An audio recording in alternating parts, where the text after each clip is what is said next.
Ei pessoal, meu nome é Vitor Santos, eu sou linguista e autor de livros infantis. Meu primeiro livro a ser publicado no Brasil em 2022 se chama Meu Pai, Minha Rocha, publicado pela Abacate Editorial. E esse livro, Que Nos Faz Humanos, publicado em 2023, é meu segundo livro publicado no Brasil, também pela Abacate Editorial.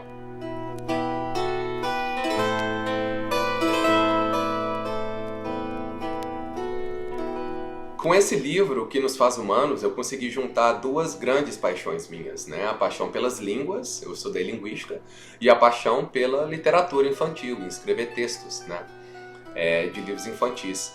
Então eu diria que eu tive dois propósitos principais com esse livro. Primeiro, eu queria criar literatura infantil de qualidade, né? Que ao mesmo tempo que fosse algo que entretém o leitor, né? Também fosse algo que passasse conhecimento sobre o assunto para os leitores, e algo que engajasse não só o leitor pequeno, né, ali infantil, mas um adulto, um pai que esteja lendo o livro também. O livro funciona como um enigma, em que o tema do livro só é revelado na última página, e em cada uma das páginas do livro vão se deixando, né, dicas sobre o tema, metáforas, um pouquinho de conhecimento sobre aquilo. Então o leitor toda hora tem que pensar, será que é isso? Será que é aquilo o tema? Então é um livro interessante de se ler. E em segundo lugar, né, meu segundo propósito era escrever algo sobre uma causa que eu acho extremamente importante, que é a causa da valorização e preservação das línguas ao redor do mundo, né? A Unesco, por exemplo, dedicou os anos aí de 2022 a 2032 ao que ela chama de Década das Línguas Indígenas, que é justamente para poder chamar a atenção das pessoas ao redor do mundo, dos governos, para a necessidade de focar e preservar essas línguas, essas culturas, né, de povos indígenas ao redor do mundo.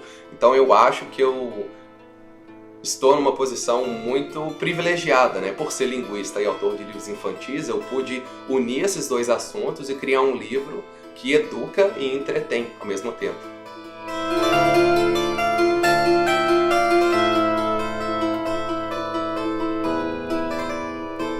Eu acredito que a língua de um povo é o elemento principal da identidade daquele povo, né? A alma do povo está codificada ali na língua, né?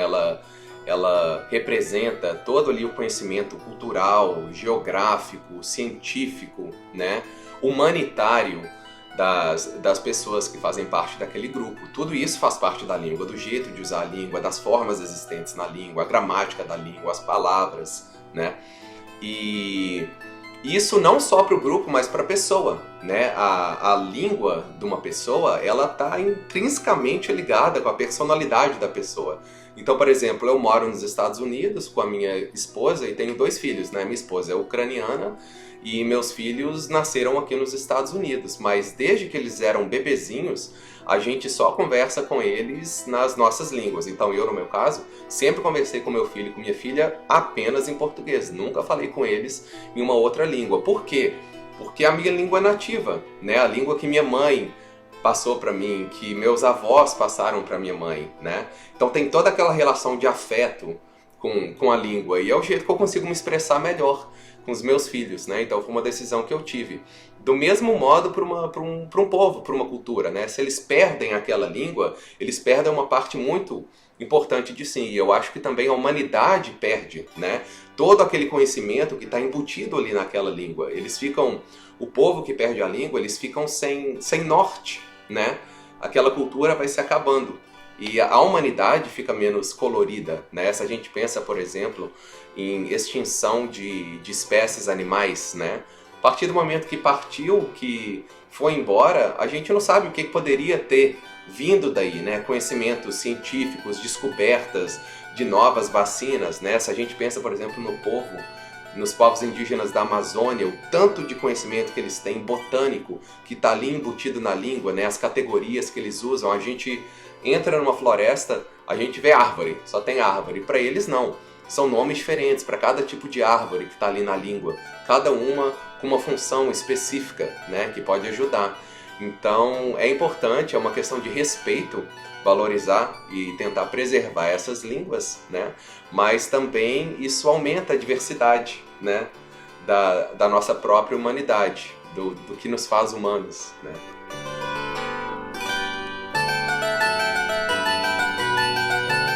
O Nelson Mandela, né, ex-presidente da África do Sul, ele tem uma frase que eu acho muito interessante. Ele diz: se você conversa com uma pessoa numa língua que ela entende, você chega à cabeça da pessoa.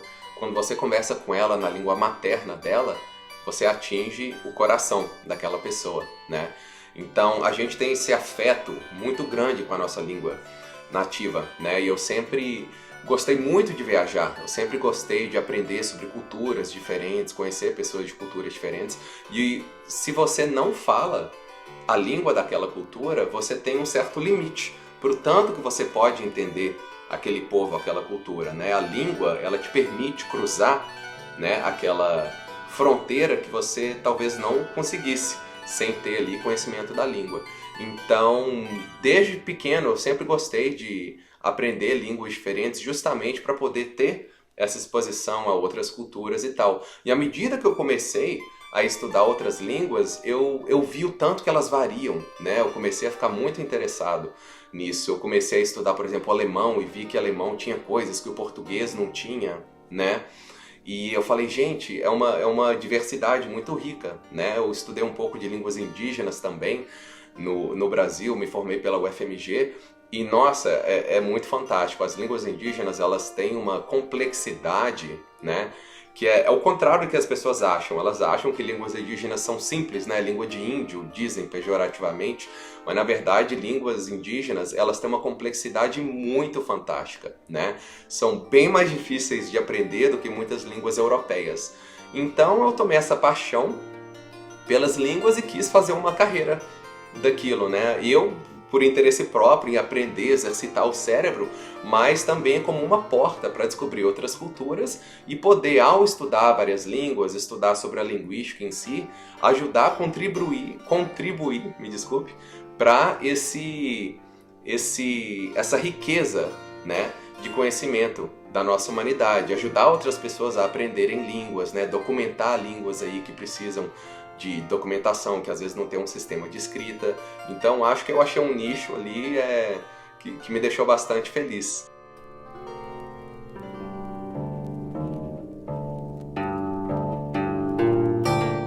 Eu me formei em 2008 pela UFMG em Linguística. Em 2009, 2010 eu morei na Europa, morei na Alemanha, depois um ano na Holanda, fazendo mestrado em Linguística Computacional. E em 2011 eu vim para os Estados Unidos fazer doutorado em Linguística Aplicada, né? Formei pela Iowa State University aqui. Daí, alguns anos depois, eu me casei, minha esposa é ucraniana, e meu filho nasceu aqui nos Estados Unidos, o Dylan, né? E desde que ele era pequeno, ele tem 3 línguas, 3 culturas diferentes.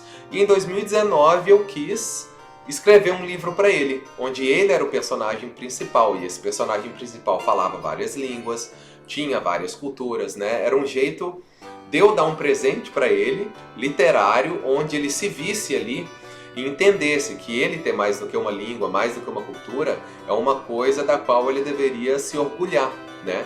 E ele amou esse livro. Uma das recordações mais fantásticas que eu tenho é o dia que ele viu o livro impresso na mão dele e um sorriso. Eu tenho fotos assim que enchem meu coração, né, de felicidade quando eu olho. E esse livro foi traduzido, né, o primeiro livro que eu escrevi, foi traduzido em mais de 19 línguas. Eu fiz parte aí do time, né, de tradução. Eu conheço muitas pessoas que são falantes de línguas diferentes por causa do meu trabalho aqui nos Estados Unidos. E ele foi traduzido em 19 línguas. Depois disso, depois de 2 anos, minha filha nasceu e eu quis dar uma continuação àquele livro. Criei uma série onde agora ela ia ser uma das personagens também, para poder deixar esse legado, né, esse presente para ela. O tempo foi passando, eu fui escrevendo mais livros nessa série e fui me apaixonando mais pela escrita, pela literatura infantil, né? Comecei a ler bastante livro de qualidade, de livros infantis, estudar mais sobre o assunto, fazer cursos, né? Então eu fiquei empolgado, comecei a escrever mais textos, fui aprendendo mais e isso eu tive menos tempo para poder mexer com a tradução dos livros. Então o que eu comecei a fazer é escrever mais histórias e aí eu vendia os direitos das histórias para editoras ao redor do mundo e eles mexiam com a tradução, né?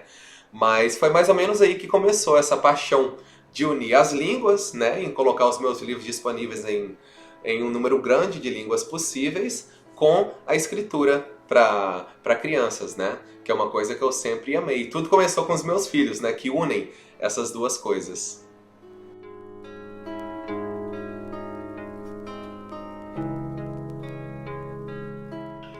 É uma experiência muito, mas muito interessante criar dois filhos, né? Trilingües e multiculturais, né? Onde a gente mora nos Estados Unidos não é uma região de muita diversidade, né? Não é, por exemplo, uma Nova York que você sai na rua, você está ouvindo um tanto de língua diferente, né? Você tem pessoas de várias culturas, ou então Chicago, alguma coisa assim. Onde a gente mora são mais pessoas do local, né?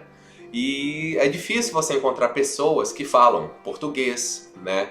Que falam a língua nativa da minha esposa, apesar dela ser ucraniana, a língua dela é russo.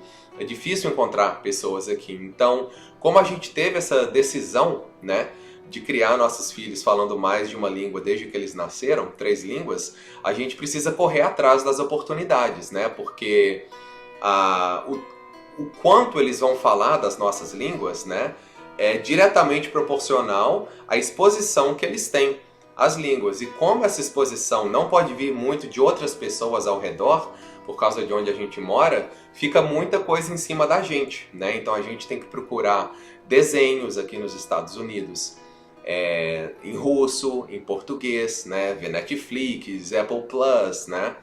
Comprar muitos livros, às vezes importando esses livros de fora, o que custa um pouco de dinheiro também, né? Pra gente poder ter livros em português, livros em russo, para poder ler para os nossos filhos.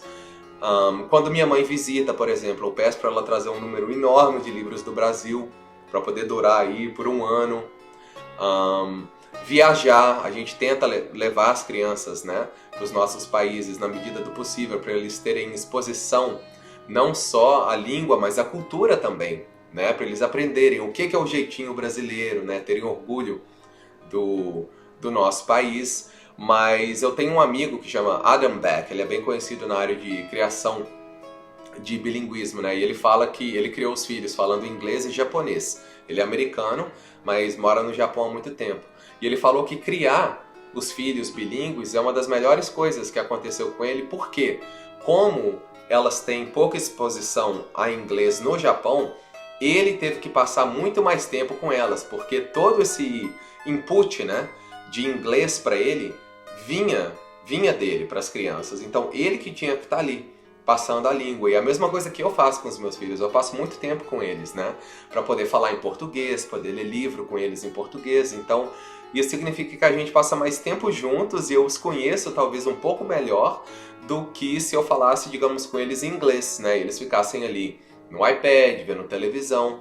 Então tem que ter esse esforço, né, da gente passar mais tempo com os nossos filhos, por estar criando eles em mais de uma língua. Mas é uma coisa muito gostosa. Há pouco tempo, né, a gente esteve no Brasil, as crianças foram aí pela primeira vez e foi uma experiência muito boa. Eles poderem conversar com todo mundo na família, em português, sabe? Todo mundo ficou bastante impressionado e eu, como pai, me sinto de trabalho feito, né? Eu me sinto bastante orgulhoso. Claro, eles ainda são pequenininhos, mas é uma experiência bastante legal. Nossa casa está sempre conversando em 3 línguas. Eu converso com a minha esposa na maior parte do tempo em inglês. De vez em quando a gente brinca de português e russo, né? Ela só conversa em russo com as crianças, então é uma casa bem interessante, bem diversa, né? E eu acho que isso vai ajudar as crianças a entenderem que diversidade, né, é uma coisa a ser celebrada. A gente respeita o jeito diferente do outro ser e se orgulha de não ter um jeito só, nós mesmos, né, deles falarem mais línguas, terem mais culturas. Então é uma experiência muito gostosa.